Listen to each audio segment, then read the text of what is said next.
Assalamualaikum warahmatullahi wabarakatuh. Terima kasih sudah mampir ke channel YouTube gue. Pada video kali ini gue akan menceritakan kembali pengalaman saat gue bertemu makhluk astral. Cerita kali ini terjadi saat gue berusia 13 tahun, dimana pada waktu itu gue mulai terbiasa dengan penampakan-penampakan dari makhluk astral. Rasa takut tetap ada sih, tapi nggak sebanyak sama rasa bete karena kaget setiap kali gue melihat makhluk itu. Namun sebelum kalian dengar cerita ini, jangan lupa untuk like, subscribe, dan bunyiin notifikasinya ya. Oke, tanpa lama-lama lagi, kita langsung masuk aja ke pengalaman mistis yang keempat.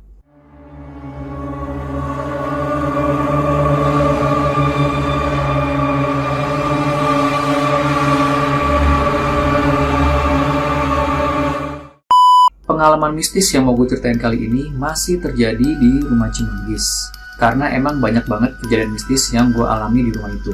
Jadi ceritanya pada waktu itu, sekitar jam 6 sore, gue lagi asik nonton TV di ruang TV atas. Pada saat itu, gue cuma berdua sama asisten rumah tangga. Kita sebut aja asisten rumah tangga ini Mbak Mar ya. Waktu itu posisi Mbak Mar lagi di taman depan, di lantai bawah.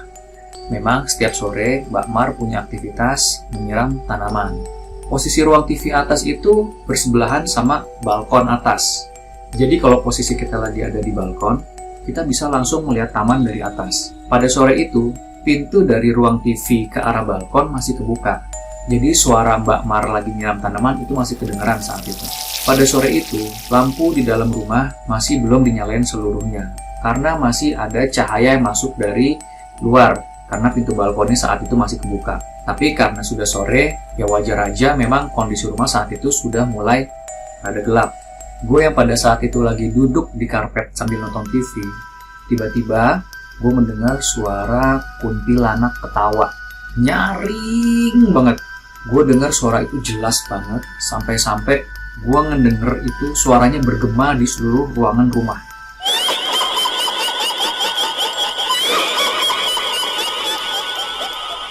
Menurut pendengaran gue, suara itu berasal dari arah kamar Mbak Mar. Dengan posisi gue yang masih duduk saat itu, gue langsung mencondongkan badan gue ke samping sambil ngelihat ke arah kamar Mbak Mar. Tapi nggak ada apa-apa saat gue melihat ke arah kamar itu. Karena kondisinya gelap, dan saat itu gue masih mendengar suara Mbak Mar menyiram tanaman di luar. Akhirnya gue berteriak panggil Mbak Mar dari ruang TV atas. Kebetulan Mbak Mar langsung menanggapi panggilan gue itu. Akhirnya Mbak Mar masuk ke dalam rumah, tapi posisinya dia cuma berdiri di pintu masuk. Langsung nanya ke gue, "Kenapa mas?"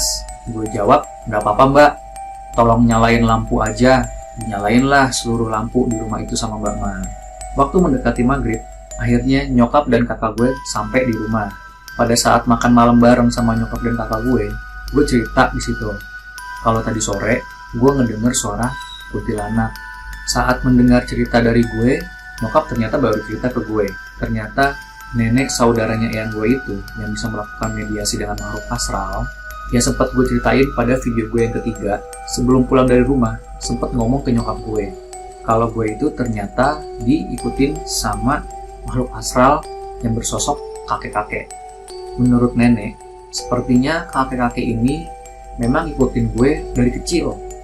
Seperti anggaplah kayak leluhur seperti itu ceritanya. Makanya kenapa gue jadi sangat sensitif dengan hal-hal yang berhubungan dengan makhluk astral. Gue jadi lebih mudah untuk melihat, gue jadi lebih mudah untuk mendengar. Karena ada makhluk astral yang ngikutin gue itu dari kecil, jadi makhluk astral yang lain ini tertarik untuk mendekati gue karena mereka pikir gue bisa berkomunikasi dengan mereka. Setelah makan malam, akhirnya gue, nyokap, dan kakak gue mulai masuk ke kamar kita masing-masing. Malam itu gue rada sedikit resah, jadi gue rada kesulitan untuk tidur. Gue punya kebiasaan, kalau gue sulit untuk tidur, gue coba nyalain musik sambil gue dengerin musik dengan volume kecil.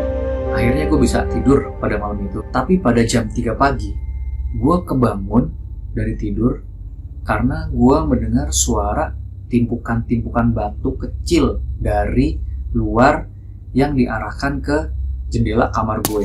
Kamar gue itu ada di lantai 2. Di sebelah rumah gue ini, itu ada gang kecil. Gang kecil itu digunakan untuk akses orang motong jalan. Karena kebetulan di perumahan ini, jalannya itu satu arah.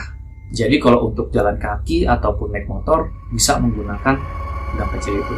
Tapi pada saat itu gue berpikir itu mungkin hanya kelelawar yang terbang kebetulan mengenai kaca kamar gue. Di luar jendela kamar gue itu, di depannya itu tuh ada sedikit kanopi. Itu tuh ada lampu. Lampunya itu lampu kuning biasa sih waktu itu dipasang. Nah, pada saat malam itu, lampunya tuh lagi mati, belum dinyalain maksudnya. Saklar lampunya itu ada di kamar gue juga. Akhirnya gue nyalain lah lampu luar itu. Dengan tujuan gue, mungkin kalau gue nyalain, kelelawar itu nggak akan ngedeket-deket ke arah jendela kamar gue. Gue lanjut tidur, setelah gue nyalain lampu itu, baru 15 menit gue tidur, suara timbukan batu itu terdengar lagi. Gue saat itu nggak berpikiran aneh-aneh. Jadi gue langsung coba ngeliat dengan buka gorden kaca jendela kamar gue itu. Tapi nggak ada apa-apa memang saat itu. Kelelawar pun juga nggak kelihatan. Gue cuma ngeliat ya ke arah bawah itu ada gang, dan gang itu karena memang lampunya penerangannya sedikit kurang, jadi memang ya udah gelap gitu aja. Tapi nggak ada apa-apa saat itu. Setelah gue ngecek kondisi memang tidak ada apa-apa, akhirnya gue tutup lagi lah gorden kamar gue. Saat gue tutup gorden kamar gue, tiba-tiba ada bayangan yang menerawang masuk. Apa yang gue lihat saat itu? Gue melihat bayangan kuntilanak yang berdiri tepat di luar kaca jendela kamar gue. Karena kondisinya kamar gue saat itu gelap, di luar ada lampu dari kanopi yang di depan jendela, otomatis bayangan yang dari luar itu merawang ke dalam. Kuntilanak itu cuma diam terbang di depan jendela kamar gue. Dan gue lihat saat itu bayangan dari rambutnya yang terurai-urai karena posisinya dia saat itu terbang, dan dia cuma diem aja menatap ke arah kamar gue. Kaget banget gue emang saat itu. Tapi gue udah gak setakut saat pertama kali gue melihat kunti yang ada di lorong di cerita gue yang pertama. Saat itu di pikiran gue cuma dua, kaget sama gue mendingan turun ke bawah, gue numpang tidur lagi di kamar nyokap gue. Karena gue yakin kalau gue tetap di kamar gue itu, gue gak akan bisa tidur sampai pagi. Gue langsung mundur perlahan dari dekat jendela.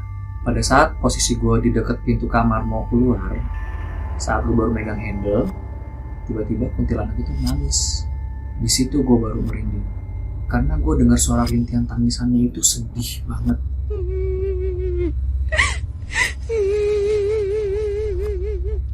Saat itu gue udah gak mau ngambil resiko lagi deh. Gue gak mau ngambil resiko tiba-tiba kuntilanak itu muncul di depan gue atau bagaimana. Gue langsung buru-buru keluar kamar. Gue menuju ke kamar nyokap gue, dan gue numpang tidur lagi di kamar nyokap gue pada malam itu. Dari kejadian itu, akhirnya jendela kamar gue yang di sebelah gang itu, gue tutup dari dalam pakai triplek. Jadi gak ada lagi bayangan-bayangan yang nerawang dari luar ke arah dalam. Oke gengs, demikian pengalaman mistis gue yang keempat. Gimana menurut kalian?